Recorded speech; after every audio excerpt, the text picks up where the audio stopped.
Gente, voltei aqui. Como vocês sabem, né? Eu sou professora licenciada, né, em língua portuguesa. E eu fiz esse material novo. Ele é só com mapas mentais, tá? Se chama.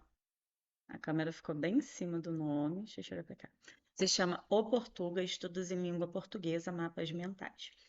É, Tô mostrando para vocês que é um material que está muito rico, muito diversificado. E hoje nós vamos fazer aí uma aula, né, de acordo com a enquete que vocês escolheram falar sobre as 10 classes gramaticais da língua portuguesa. É, Só lembrando aqui para vocês curtirem, né, esse vídeo, se vocês acharem legal, e também ativar o sininho das notificações e que esse material completo tá no link que eu vou deixar na descrição, tá? Caso vocês queiram adquirir. Esse é um material que não é para impressão, é um material para vocês estudarem no computador de vocês, né? Então, vocês vão abrir um mapa mental ou no tablet ou no meio digital, seja no seu celular, não é de impressão. Ele é um material para vocês acessarem e baixarem, terem um arquivo para fazer futuras pesquisas. Vamos começar aí pelo básico, né, da língua portuguesa. Nós temos aí, na nossa língua portuguesa, 10 classes gramaticais. E são classes gramaticais. São 10 tipos de palavras, né, se a gente pudesse falar assim. Cada um desses grupos, classes de palavras, eles têm uma função, eles servem para alguma coisa na língua portuguesa. Então, são questões que caem em concurso, né? Lógico que hoje aqui vai ser só vamos falar de maneira, como eu gosto de falar, en passant, né? Eu vou passar aqui rapidinho, mas desmembrando cada uma das partezinhas, né?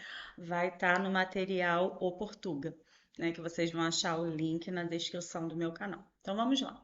Substantivo é aquele que dá nome às coisas, seres, objetos, lugares, né? Então você tem aí alguns exemplos: casa, João, felicidade, amor.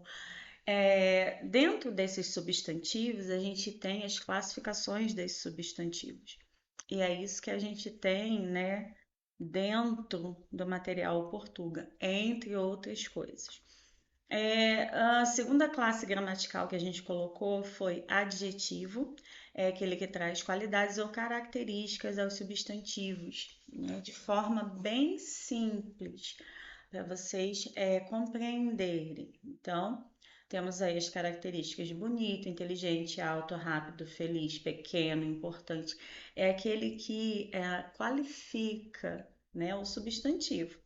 Por isso que a gente vê assim nessa ordem: substantivo, adjetivo, artigo, porque um vai sendo ligado ao outro para formar as frases. Então, depois aí nós temos os artigos, são aqueles que determinam os substantivos, definindo-os ou indefinindo-os. Então, os artigos definidos são aqueles que definem pelo nome. Então, vamos ver. Quais são os definidos? O, a, os, as. Quais são os artigos indefinidos? Uma, uns, umas. Então, esses artigos, eles têm, como eu vou dizer, uma função na frase. Então, por exemplo, quando eu digo o jogador de futebol, eu estou falando de aquele ali, o jogador, o melhor jogador.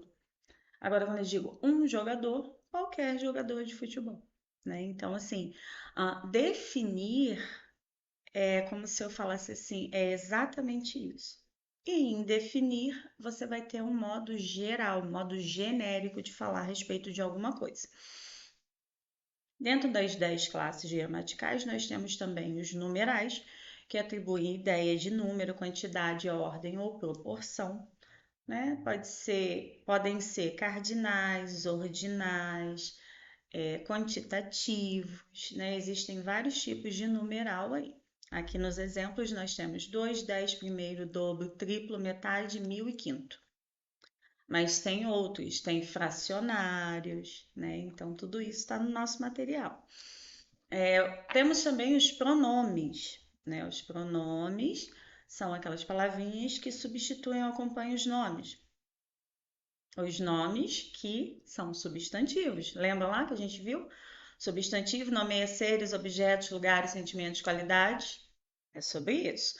Dentro dos pronomes também tem várias classificações. Tem pronomes retos, pronomes possessivos, pronomes demonstrativos, entre outros variados. Isso também a gente vai ter a especificação de cada um e para que cada um serve dentro do material.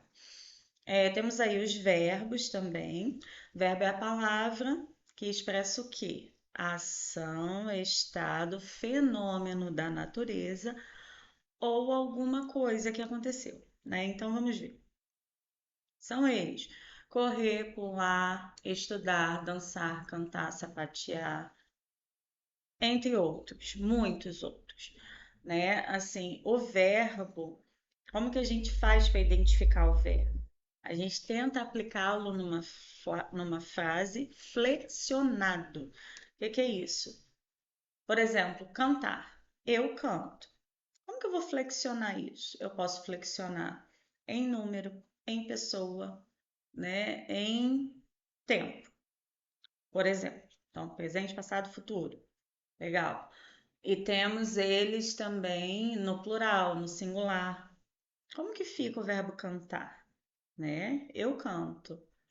Tu canto? Não, tu cantas. E aí vai tendo ali todas as conjugações desses verbos.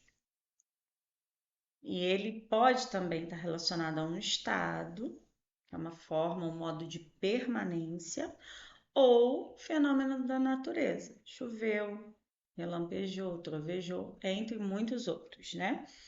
Os advérbios são aqueles que acompanham o verbo, tá? A gente fala o seguinte: advérbio acompanha o verbo. Como? Ele vai modificar os verbos, tá? Outros adjetivos ou outros advérbios, ou ainda toda a oração. Lembrando aí que oração é a frase que tem verbo.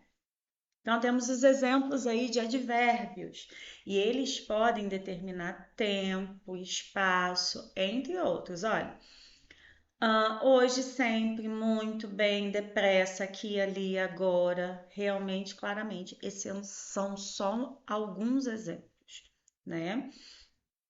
Temos também as preposições que ligam os termos da oração, né? São as palavrinhas aí que nós usamos para que o nosso texto tenha sentido, tenha significado. Então, por exemplo, o professor passou pela porta. Eu poderia falar o professor porta. Faria algum sentido? Não. Então, eu uso essas palavrinhas para ligar os termos da oração para que elas não fiquem, né, soltas, perdidas no meio da frase.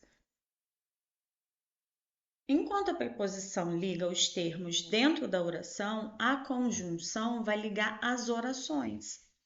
Eu posso escrever um período com várias orações diferentes, querendo dizer várias coisas diferentes. Então, a conjunção vai ligar orações ou termos da oração, coordenando as ideias. Então, a gente tem e, mais, ou, porque, porém, portanto, então, contudo, todavia, logo. Então, são muitos aí, muitas conjunções, também cada uma com significado diferente. E isso a gente tem no nosso material explicando para vocês.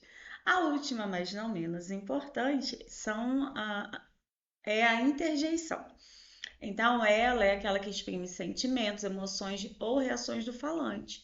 Então, por exemplo, que belo dia.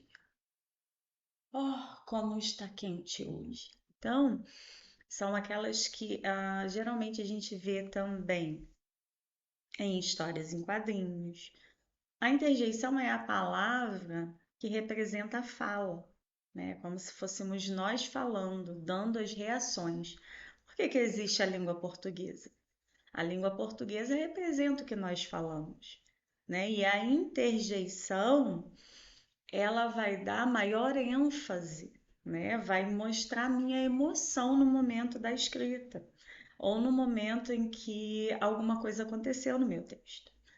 Então, assim, nós temos uma observaçãozinha que eu coloquei ali para vocês, diz assim: juntas, essas classes gramaticais formam palavras e dão sentidos às nossas mensagens. Por que isso?